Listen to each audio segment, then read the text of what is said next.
Hello दोस्तों, एक बार फिर से आप सभी लोगों का हमारे यूट्यूब चैनल पर स्वागत है। जैसा कि पिछले वीडियो लेक्चर में हमने प्रेजेंट कॉन्टिन्यूअस टेंस के बारे में रीड किया हुआ था, स्टडी किया हुआ था और ये पहचाना था कि किस प्रकार से हिंदी का कोई वाक्य अगर लिखा हो तो प्रेजेंट कॉन्टिन्यूअस टेंस में होगा या नहीं। तो हमने अफर्मेटिव सेंटेंस और नेगेटिव सेंटेंस के वाक्यों को ट्रांसलेट करना भी सीखा था। तो जिससे रिलेटेड मैंने 4 सेंटेंस आपको दिए हुए थे जो कि यहाँ सामने लिखे हुए हैं। इनको मैंने कहा था आपको कि आप एक बार ट्राई जरूर कर लीजिएगा। तो आज मैं इन चारों वाक्यों के ट्रांसलेशन को बताकर आगे इंट्रोगेटिव सेंटेंस के ट्रांसलेशन को बताऊंगा आज के इस वीडियो में। तो इसी के साथ मैं आज का वीडियो स्टार्ट करता हूँ।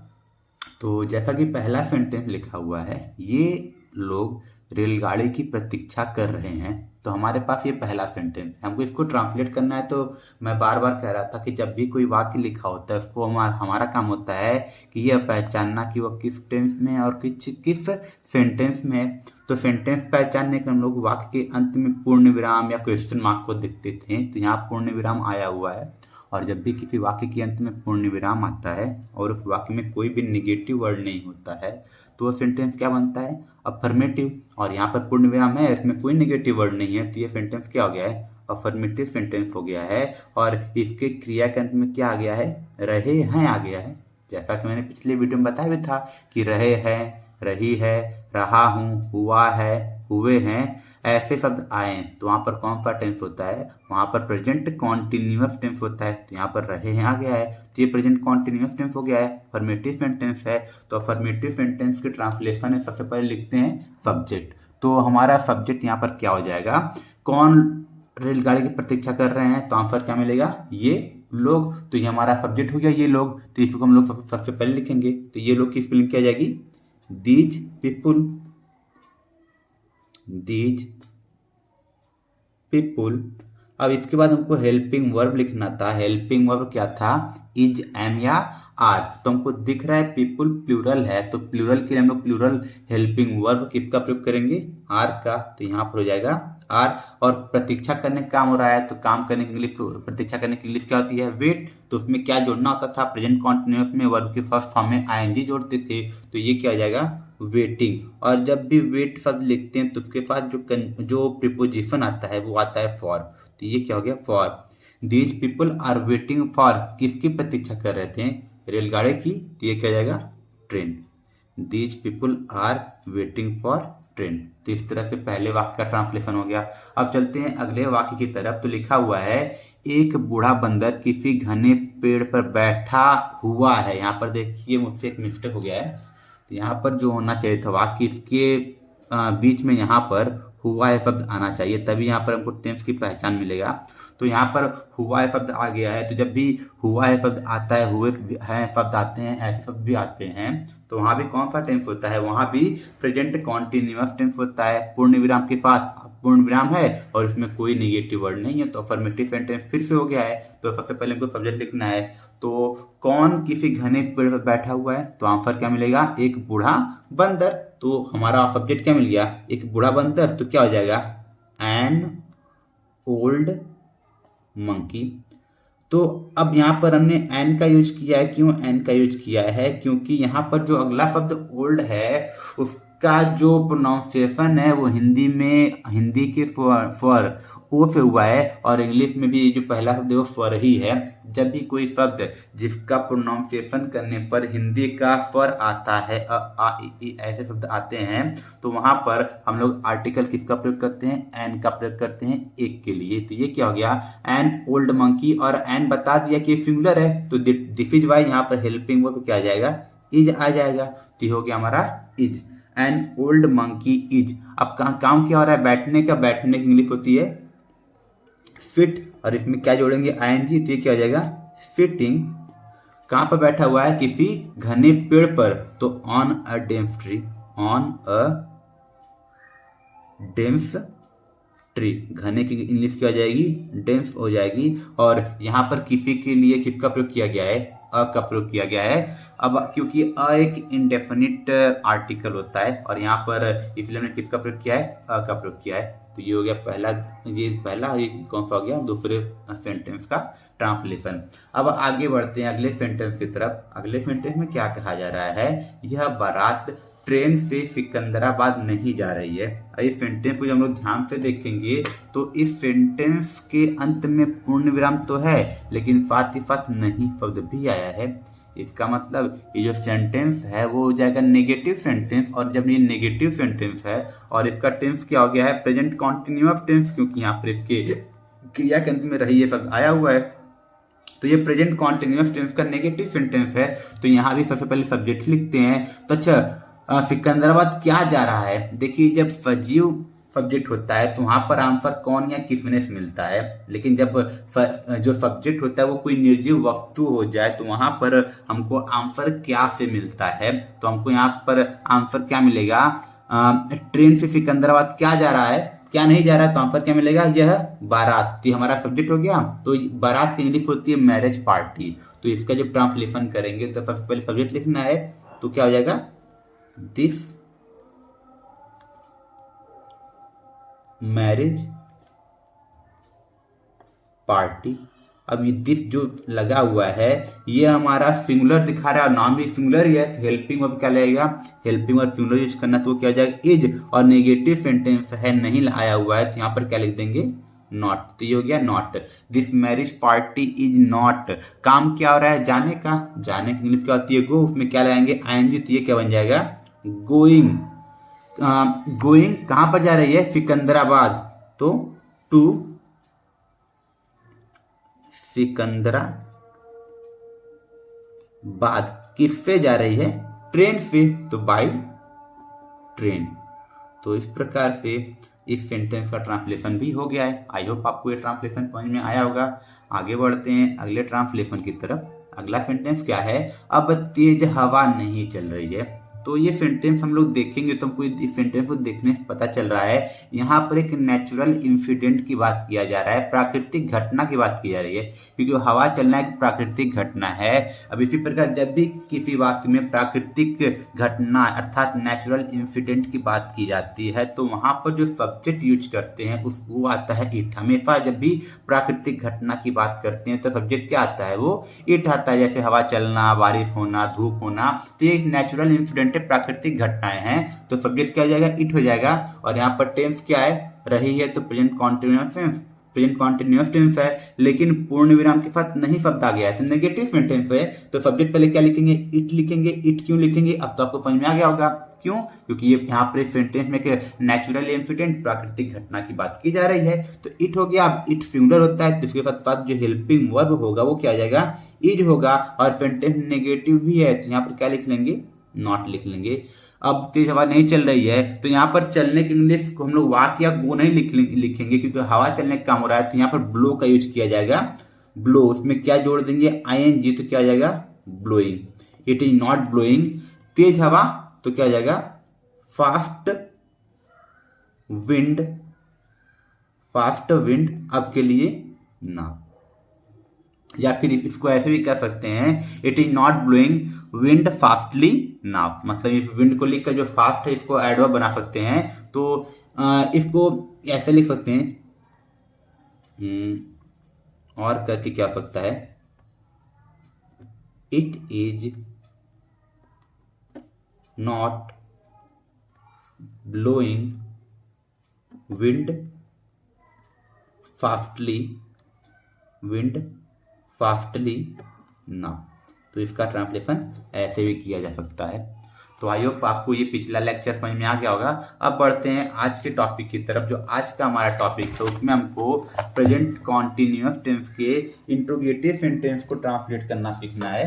तो हमारा जो अगला हेडिंग हो जाएगा वो हेडिंग हो जाएगा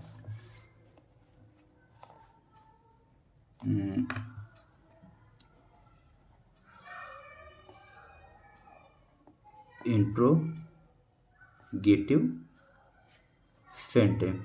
तो इससे रिलेटेड जो लैंग्वेज है उसको मैंने प्रेजेंट इंडेफिनिट टेंस में लिखवाया हुआ है।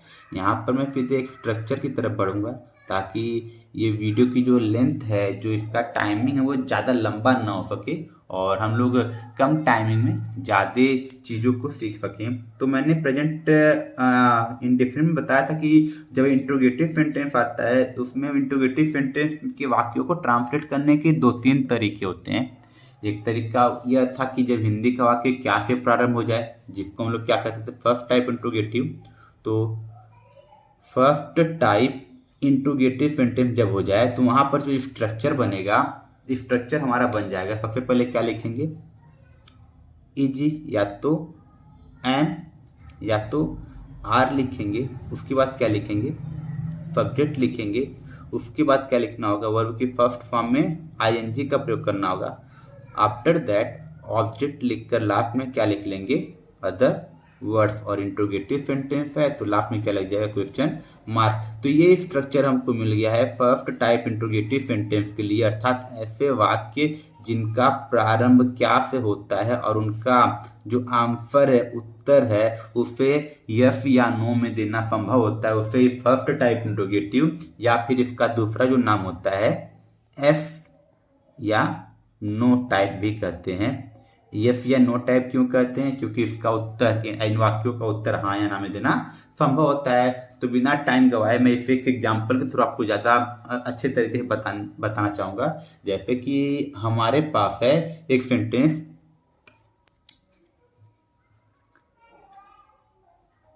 क्या सुनार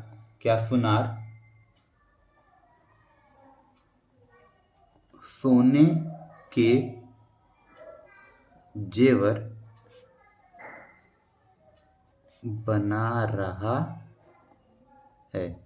क्या सुनार सोने के जेवर बना रहा है। तो ये हमारा रहा सेंटेंस। और इस सेंटेंस को ध्यान से देखेंगे तो इस सेंटेंस के अंत में क्वेश्चन मार्क आ गया है। जब क्वेश्चन मार्क आ गया तो ये कौन सा वाक्य हो गया, इंट्रोगेटिव सेंटेंस हो गया है, ये तो डेफिनेट है। अब इस वाक्य के प्रारंभ में किसका प्रयोग हुआ है, क्या शब्द का प्रयोग हुआ है, और अर्थात इसका उत्तर हाँ या ना में देना संभव है। तो ये कौन सा इंट्रोगेटिव हो गया, फर्स्ट टाइप, अर्थात यस नो टाइप का इंट्रोगेटिव सेंटेंस हो गया है। अब जब इसको ट्रांसलेट करना होगा तो सबसे पहले हमको क्या लिखना है, या तो इज या तो एम या तो आर। अब वो किसके अकॉर्डिंग आएगा, हमारे वाक्य में आए हुए सब्जेक्ट के अकॉर्डिंग। अच्छा, जेवर बनाने का काम कर कौन रहा है, वो तो सुनार कर रहा है ना, ये तो सिंगुलर है, सुनार मतलब गोल्ड स्मिथ, ये सिंगुलर है और सिंगुलर सब्जेक्ट के साथ हेल्पिंग वर्ब क्या लगता है, इज लगता है। तो सबसे पहले क्या लिखेंगे, इज, और उसके हमको लिखना है सब्जेक्ट। तो सब्जेक्ट क्या हो गया, the gold Smith, is the gold Smith. अब थोड़ा ध्यान से देखिए, काम क्या रहा है बनाने का, तो बनाने के लिए क्या होती है, मेक होती है। हमको लिखना क्या है, वर्ब के फर्स्ट फॉर्म में आईएनजी का प्रयोग करना है। तो मेक में क्या जोड़ देंगे, आईएनजी, तो क्या बन जाएगा, making. Is the gold Smith making. अच्छा, बना क्या रहा है, जेवर बना रहा है। जेवर की इंग्लिश क्या होती है, ऑर्नामेंट, और किस जो जेवर है वो किस चीज का बना रहा है, सोने का, तो क्या हो जाएगा, ऑफ गोल्ड। तो इसका ट्रांसलेशन क्या हो गया, is the gold Smith making ornaments of gold. I think आपको समझ में आ गया होगा। एक एग्जांपल और देखते हैं, जैसे कि एक एग्जांपल है, क्या तुम आज कानपुर जा रहे हो, क्या तुम आज कानपुर जा रहे हो। ये रहा हमारा अगला सेंटेंस, इसको हमको ट्रांसलेट करना है। तो फिर से वाक्य के अंत में क्वेश्चन मार्क है, वाक्य का प्रारंभ किससे हुआ है, क्या से, तो ये फर्स्ट टाइप या यस नो टाइप सेंटेंस तो बन गया है। और इसको जब हमको ट्रांसलेट करना होगा तो सबसे पहले क्या लिखेंगे, हेल्पिंग वर्ब लिखेंगे। अच्छा, बाजार जाने का काम कौन कर रहा है, तुम की इंग्लिश क्या होती है, यू होती है। तो यू के साथ हेल्पिंग वर्ब क्या आता है, आर आता है। तो सबसे पहले क्या लिखेंगे, आर, और उसके बाद क्या लिखना है, सब्जेक्ट लिखना है। तो सब्जेक्ट क्या जाएगा, यू, आर यू, काम हो रहा है जाने का, जाने की इंग्लिश गो, इसमें क्या जोड़ देंगे, आईएनजी, क्या जाएगा, गोइंग। आर यू गोइंग, कहाँ जा रहे हो, कानपुर, टू कानपुर। और कब जा रहे हो, आज, तो आज की इंग्लिश टुडे। आई होप आपको ये ट्रांसलेशन भी समझ में आ गया होगा। तो अब आपको फर्स्ट टाइप का ट्रांसलेशन प्रेजेंट कॉन्टिन्यूअस टेंस का समझ में आ चुका होगा। तो आगे बढ़ते हैं इसके अगले पार्ट की तरफ। अगला पार्ट हमारा क्या बन जाएगा, सेकेंड टाइप, अर्थात जहां पर जो क्वेश्चन वर्ड हो वो वाक्य के बीच में आ जाए। तो कौन सा अगला हमारा जाएगा, सेकेंड टाइप, या जिसको एक और नाम से बोलते हैं और करके, वो क्या होता है, WH टाइप। WH टाइप क्यों बोलते हैं, क्योंकि ऐसे वाक्यों का जो प्रारंभ होता है वो क्वेश्चन वर्ड से होता है। और अगर आपने नोट किया होगा तो जो क्वेश्चन वर्ड होते हैं हाउ को छोड़कर जितने भी होते हैं उनके प्रारंभ में क्या होता है, WH होता है। तो इसका जो स्ट्रक्चर बनेगा, इसका स्ट्रक्चर बन जाएगा, सबसे पहले क्या लिखेंगे, क्वेश्चन वर्ड, क्या लिखेंगे, क्वेश्चन वर्ड लिखेंगे। उसके बाद क्या लिखना होगा, उसके बाद ये जो फर्स्ट टाइप का स्ट्रक्चर हमारे पास है पूरा स्ट्रक्चर यहाँ पर लिख लेंगे। मतलब फर्स्ट टाइप के स्ट्रक्चर को आप याद कर लीजिए, उसके पहले क्वेश्चन वर्ड लिख दीजिए, तो वो क्या बन जाएगा, सेकेंड टाइप का स्ट्रक्चर। तो ये क्या आ जाएगा, इज, एम, आर। उसके बाद क्या लिखना होगा, सब्जेक्ट लिखेंगे। उसके बाद वर्ब के फर्स्ट फॉर्म में ING, object, other words are in the end, question mark. तो ये हमारा हो गया सेकेंड टाइप का स्ट्रक्चर। तो आइए इस स्ट्रक्चर का प्रयोग करते हैं वाक्यों को ट्रांसलेट करने में। जैसे कि हमारे पास एक वाक्य है,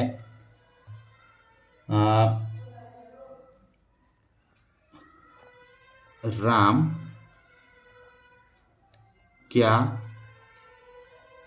कर रहा है, राम क्या कर रहा है। अब यहाँ पर देखिए मैंने क्या का प्रयोग किया है, लेकिन वहाँ ऊपर भी क्या का प्रयोग हुआ है, लेकिन दोनों में फर्क क्या है, दोनों में फर्क ये है कि जो ऊपर के वाक्य हैं वहां पर ये जो क्या शब्द आया है वो वाक्य के प्रारंभ में आया हुआ है, लेकिन यहाँ पर जो इस वाक्य में क्या शब्द आया है वह वाक्य के बीच में आया है। और इसका उत्तर, ऊपर के दोनों वाक्यों का उत्तर हाँ या ना में दिया जा सकता है। अर्थात अगर आपसे कोई पूछे कि क्या तुम आज कानपुर जा रहे हो, तो आप अगर जाएंगे तो बोलेंगे हाँ जा रहे हैं, और नहीं जाएंगे तो बोलेंगे नहीं जा रहे हैं। तो इसका उत्तर हाँ या ना में दिया जा सकता है। लेकिन अगर कोई आपसे ये पूछे कि तुम क्या कर रहे हो, तो क्या आप इसका उत्तर हाँ या ना में देंगे, ऐसा तो पॉसिबल है नहीं। अब आप उसको वह काम बताएंगे जो आप करेंगे। तो ये डिफरेंस आई थिंक आपको समझ में आ गया होगा। तो ये सेकंड टाइप हो गया। सेकंड टाइप क्या कहता है, सबसे पहले हमको क्या लिखना होता है, क्वेश्चन वर्ड लिखना होता है।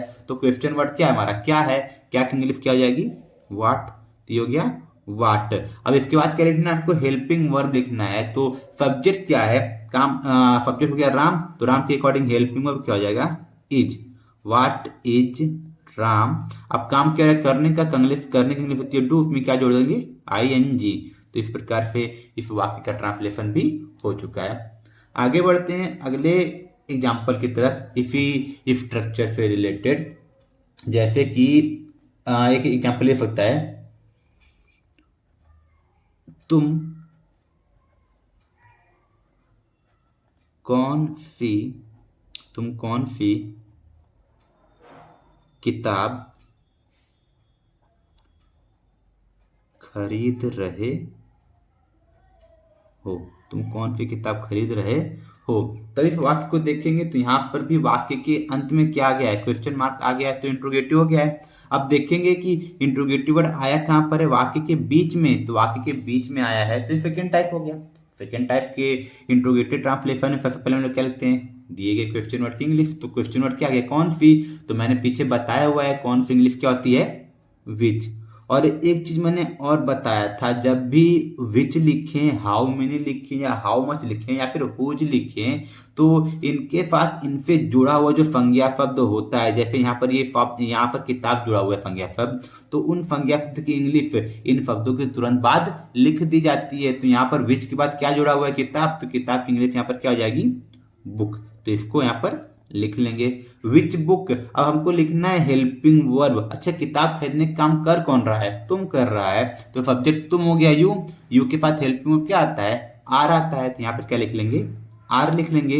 विच बुक आर, उसके बाद क्या लिखना है, सब्जेक्ट। तो हमने ये भी लिख लिया, ये भी लिख लिया, ये भी लिख लिया। अब क्या लिखना है, वर्ब के फर्स्ट फॉर्म में ING। काम क्या हो रहा है, खरीदने का। खरीदने की इंग्लिश क्या होती है, बाई। और इसमें क्या ला देंगे, ING। तो ये क्या हो जाएगा, buying. Which book are you buying. अब कोई शब्द नहीं बचा है तो ये सेंटेंस हमारा होता है इस तरह ट्रांसलेट, और लास्ट में क्या लगा देंगे, क्वेश्चन मार्क। तो आई थिंक ये भी आपको समझ में आ गया होगा। तो इंट्रोगेटिव सेंटेंस का एक लास्ट टॉपिक है जो हमको देखना है, जहां पर प्रश्नवाचक पद क्या काम करे, सब्जेक्ट का काम करे। तो हमारा लास्ट हेडिंग है when question word acts as subject, अर्थात अब हमको उस कंडीशन के बारे में जानना है जहां पर जो प्रश्नवाचक शब्द होता है वो सब्जेक्ट का काम करता है। तो उस केस में जो स्ट्रक्चर फॉलो किया जाता है वो वैसे तो सेंटेंस दिखेगा कि वो सेकेंड टाइप है, लेकिन वहां पर प्रश्नवाचक शब्द ही सब्जेक्ट बन जाता है। तो वहां पर हमारे पास जो स्ट्रक्चर होता है वो या तो अफर्मेटिव के अकॉर्डिंग वाक्य ट्रांसलेट किया जाता है या तो नेगेटिव के अकॉर्डिंग। यदि वाक्य में नेगेटिव वर्ड आ जाएगा तो उसको नेगेटिव के अकॉर्डिंग ट्रांसलेट करेंगे, लेकिन यदि वाक्य में नेगेटिव वर्ड न हो तो फिर किसके अकॉर्डिंग ट्रांसलेट करेंगे, फिर अफर्मेटिव के अकॉर्डिंग ट्रांसलेट करेंगे। यदि आप इसका एक स्ट्रक्चर चाहेंगे तो स्ट्रक्चर कुछ ऐसा बन जाएगा। सबसे पहले क्या लिखेंगे, क्वेश्चन वर्ड लिखेंगे, लाइक के सेकेंड टाइप। तो क्वेश्चन वर्ड तो लिख रहे हैं, लेकिन अब हमको यहाँ पर क्या पता चल रहा है कि क्वेश्चन वर्ड ही क्या काम कर रहा है, सब्जेक्ट का भी काम कर रहा है। अर्थात हमने क्वेश्चन वर्ड तो लिखा, लेकिन साथ में वो क्या काम कर रहा है, सब्जेक्ट का। अर्थात हमने सबसे पहले क्या लिखा है, सब्जेक्ट लिखा हुआ है। और जब भी सबसे पहले सब्जेक्ट लिखते हैं तो ये पॉसिबिलिटी कहाँ पर होती है, या तो अफर्मेटिव या तो निगेटिव में। तो यहाँ पर इसके तुरंत बाद क्या आता है, इज आता है, या तो एम आएगा या तो आर आएगा। और उसके बाद यदि निगेटिव हो तो नॉट लगाएंगे, निगेटिव नहीं हो तो फिर क्या लिखेंगे, वर्ब की फर्स्ट फॉर्म में ING। उसके बाद क्या लिखेंगे, ऑब्जेक्ट, और इन द एंड अदर वर्ड्स, और ये हो जाएगा क्वेश्चन मार्क। तो ये हमारा एक तरफ ये स्ट्रक्चर हो गया है, लेकिन हम इस स्ट्रक्चर को देखेंगे तो ये अफर्मेटिव टाइप का है। हाँ, यदि इसमें निगेटिव आ जाएगा तो यहीं पर हेल्पिंग वर्ब के बाद क्या लिख देंगे, नॉट लिख देंगे, तो निगेटिव के स्ट्रक्चर के अकॉर्डिंग काम करेगा। तो कैसे करेगा, इसका थोड़ा एक ट्रांसलेशन देखते हैं। जैसे कि